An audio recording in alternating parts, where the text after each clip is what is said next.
Martina Vidajić.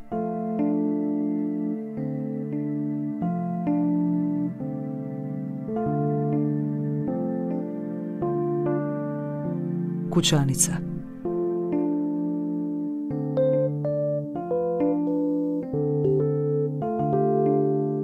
Nije dobro kad špajza previše priča, kad hrana ima karakter. Kruh koji me ne poštuje, tupi šećer, sramežljivo vino.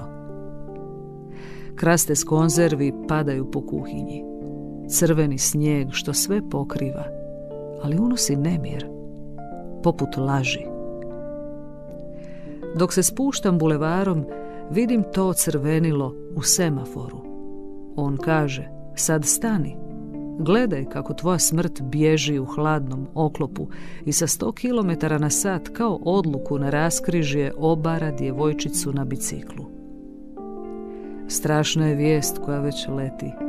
Strašna je sirena koja se raduje. Strašne su njene uši iz kojih mozak odlazi Bogu. Ali najstrašnija je moja špajza.